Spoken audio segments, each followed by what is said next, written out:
Hi friends, இன்றைக்கி நம்ம வந்துட்டு பேரிச்சம்பழம் வச்சு ஒரு ஊறுகாய் செய்கிறது தான். எண்ணெய் நல்லா சூடான பிறகு அதில் கொஞ்சம் வெந்தயம் லைட்டாக உரிஞ்சு வந்த பிறகு நம்ம அது கூட கடுகு சேர்க்கணும்.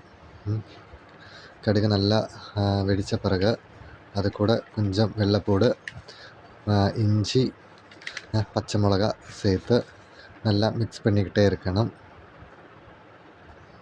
அது கூட கொஞ்சம் கறிவேப்பிலையும் சேர்த்து போட்டு நல்லாவே மிக்ஸ் பண்ணணும்.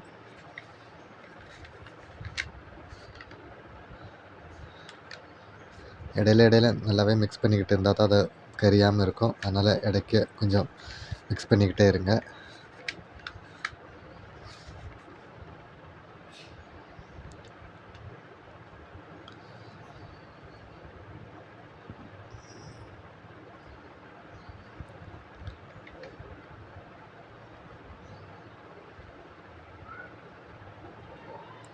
அது கழிஞ்சு நம்ம அது கூட கொஞ்சம் காஞ்ச மிளகாவும் சேர்த்து லைட்டாக மிக்ஸ் பண்ணி விடணும்.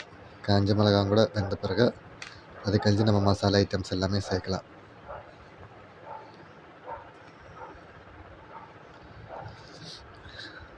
தீ லைட்டாக ஆஃப் பண்ண பிறகு நம்ம அது கூட கொஞ்சம் மஞ்சப்பொடி, அது கழிஞ்சு காஷ்மீரி ரெட் சில்லி பவுடர்,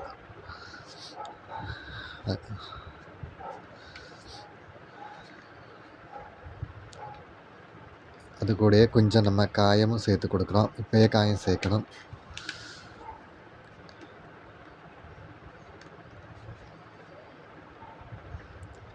அது கொஞ்சம் நல்லா மிக்ஸ் பண்ணி அது கூட இருக்க பச்சை மணம் போன பிறகு நம்ம அது கூட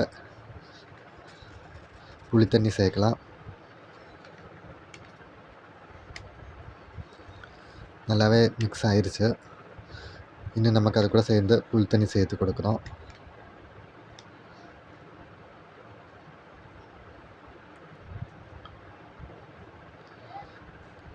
புளி தண்ணி நல்லாவே ஆகி வரையில் நம்ம அது கூட கொஞ்சம் வெல்லம் சேர்த்து மிக்ஸ் பண்ணி விடணும். இது நல்லாவே ஒரு 2 நிமிஷத்தில் கொதிச்சிடும். கொதித்த பிறகு நம்ம பேரிச்சம்பழம் சேர்த்து ஒன்றும் கூட நல்லா மிக்ஸ் பண்ணி கொடுக்கணும்.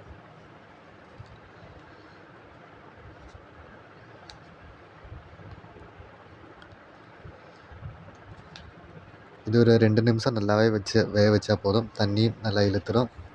நல்லா சாஃப்டாக ஆயிரும். சாஃப்டான பிறகு நமக்கு ஆஃப் பண்ணிடலாம் தீயை.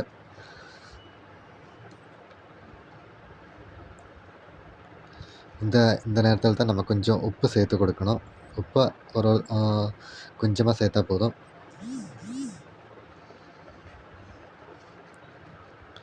சின்ன குழந்தைங்கள்லாம் இருக்க வீட்டில் இது செஞ்சு கொடுத்தா பிள்ளைங்களுக்குலாம் ரொம்பவே இது பிடிக்கும். அதனால் எல்லாருமே ட்ரை பண்ணி பாருங்கள்.